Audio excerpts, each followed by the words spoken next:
Hello, this is Gabi from Blue Bonnet Crafters, and in this video I want to show you how to weave a triangle. And you see here two triangles. This is the original equilateral triangle. Equilateral means that the sides are all of the same length, and this is a regular for worsted weight yarn, and this is the fine set for sock and fingering yarns. I will show in this video how to weave on the equilateral triangle with worsted weight yarn, but the same principle applies to all of our triangle looms. So let's take a look.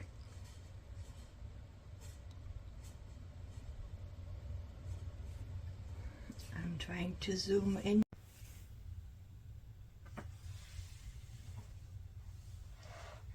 Weaving a triangle on a pin loom follows the same rules as weaving a triangle on one of those very huge looms. Some people still call them pin looms. The reason why I want to show you in detail how to weave on a triangle on a pin loom is because the smaller you get,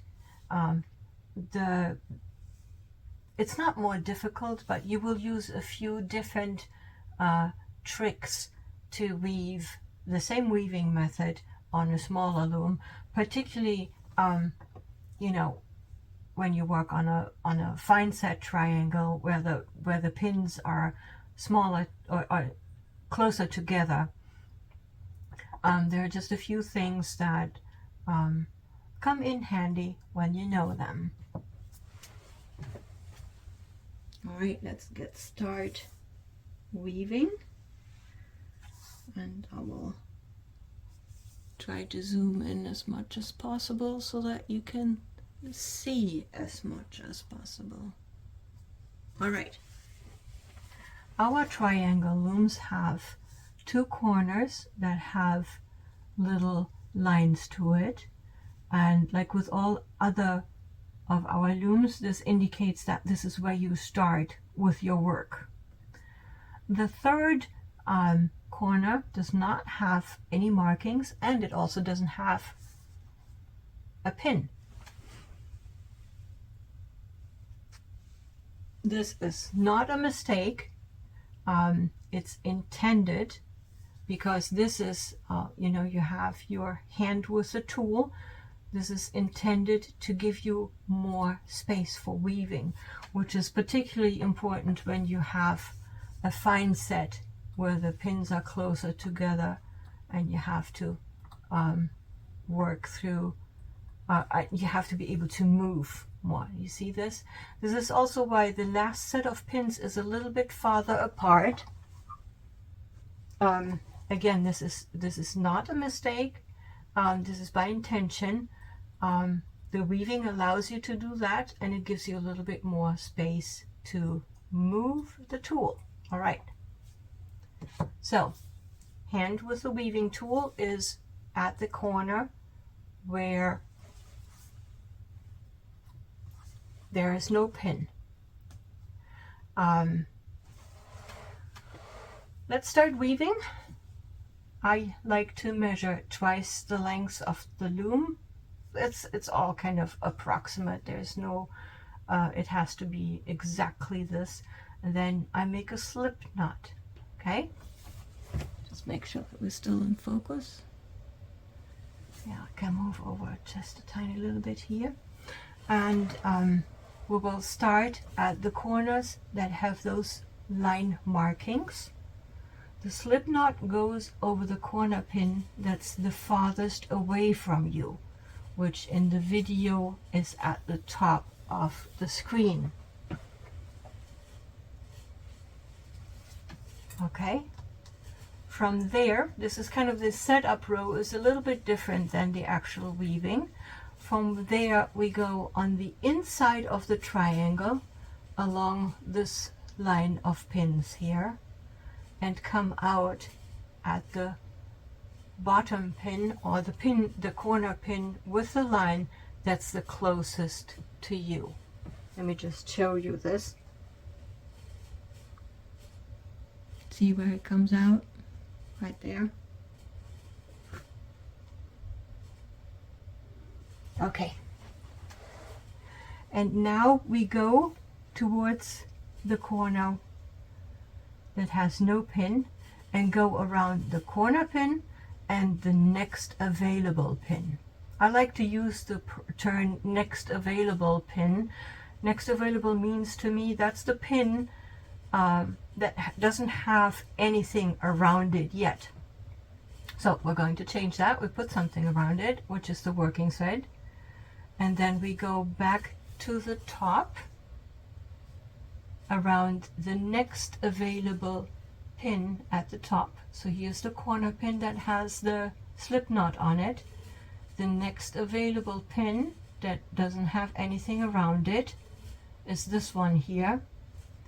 We go around that towards the long vertical side and go between the corner pin and the next available pin. The corner pin has the slip knot on it. The next available pin is this one that has nothing on it yet, okay? And now we start actual weaving.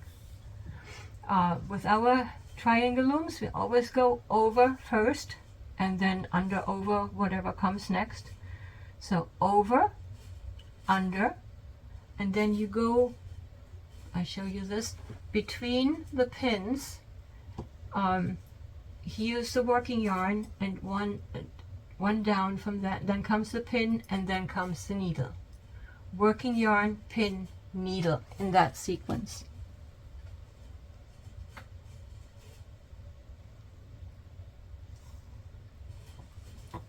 Then you fetch the yarn, pull it through,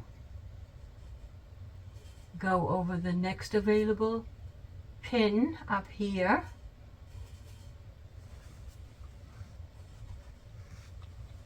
and then on the inside of the triangle you fetch the working yarn and guide it down to the next available pin that's closest to you. Okay? At this point I take the working yarn and adjust that or guide that down to where we will be weaving next.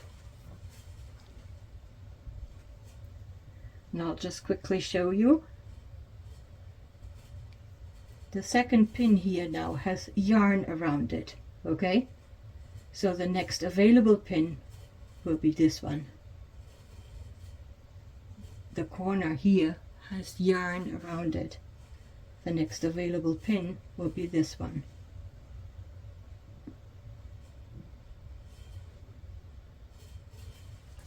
All right, time to weave. And this time we weave down here, which is closest to you.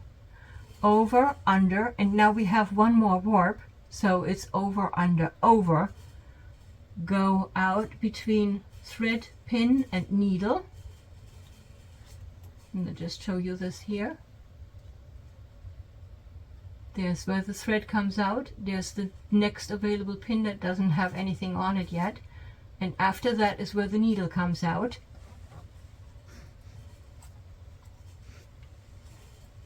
Fetch the yarn,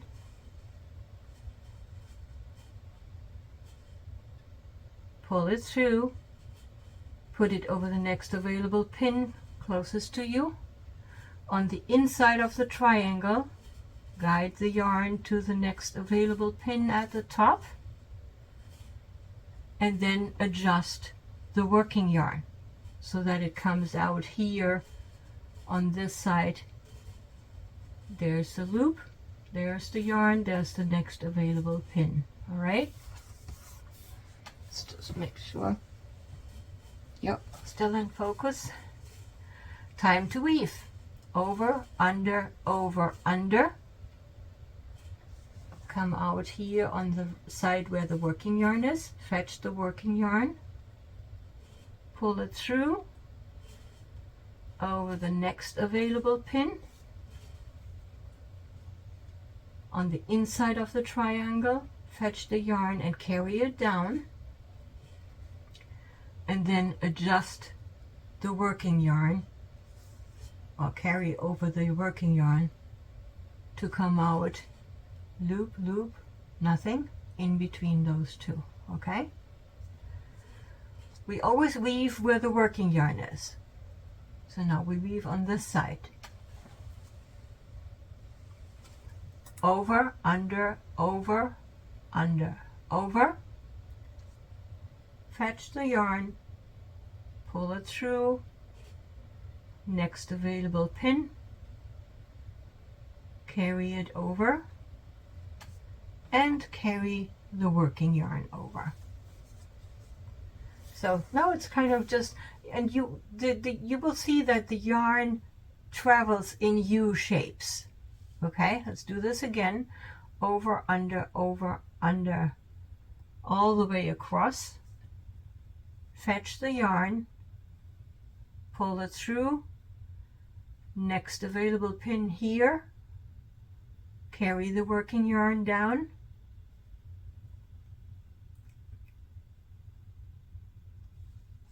here we go.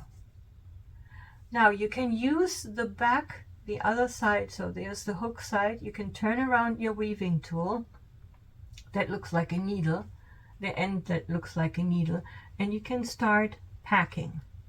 Don't pull the yarn. It's good if you have those little arches and you want to have it a little bit loose. You don't want to be able to play the harp on it. Something like this for an average yarn is good. If you work with cotton, you want it even a little bit more loosely. All right, the working yarn is now here towards you. That's where we will weave. Over, under, over, under, over, under. Fetch the yarn over the pin, carry it to the other side, carry the working yarn to the other side. And that's really all there is to it already. So now you just do the same thing. You just, weave up here,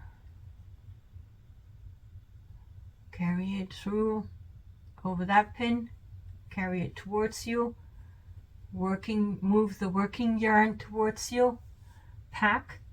Now you want to pack to keep that, I call it the corridor. See here where you just see the warps? You want to keep that open for your work. Over, under, all the way across. Fetch the yarn, pin, carry it over. And now on this loom, we only have one set of pins left. That indicates that this will be the last time we follow this procedure. So over, under, all the way across, fetch the yarn outside the triangle,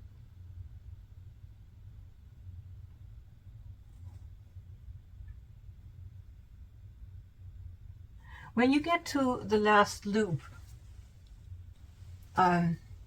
it's always good, you can always, to work with tension, you can pull it as much as you want, okay? That it really doesn't matter.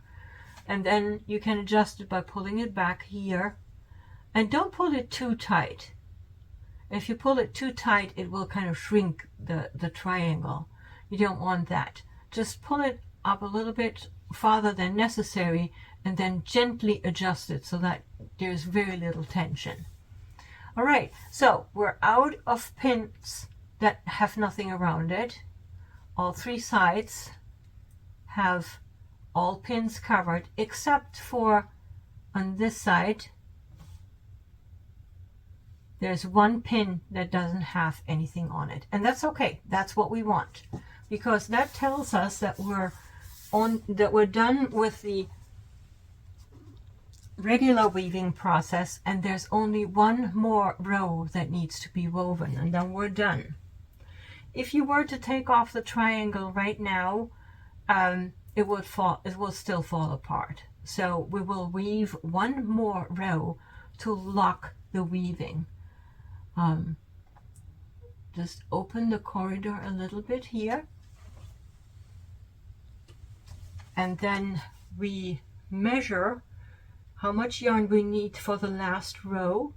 And on triangles and squares, based on my experience, you have you take it like one wrap is enough to do the last row of weaving, and then you still have a little bit of a tail for sewing things together. Okay, all right, so one wrap and cut, and then I take the other side for the last row.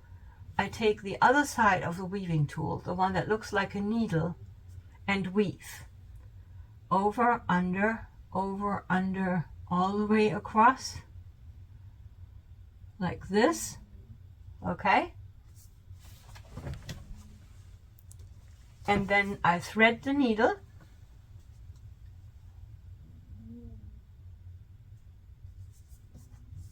just make sure that this shows.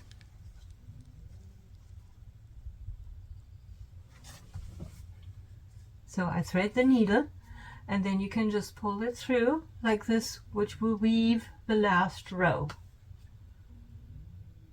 Adjust the tension, and your triangle at this point is all done. You can again use the back of your tool to adjust a little bit the weaving if you want. And now it's time to take off the triangle. You can use the opening at the bottom to push it out, but I like to use my weaving tool. Just go along the side like this on the inside and weave up and move up the weaving on both sides, and at some point it will pop off, pop and pop, and then you can take it off, which does not distort the triangle. It stays nice and even. Take a look at how smooth this looks.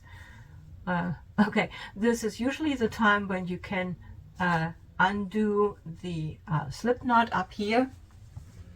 It already undid itself. So we're done. This is your finished triangle. You can weave in the ends, you can weave them back into the weaving or along the sides, or you can use those ends for sewing your piece together. All right, that's all there is to it. If you have any questions, please feel free to ask them in the comments section of this video, or contact us, send us email or contact us through the blog. I like to say, you know where to find me. Have fun, and bye-bye.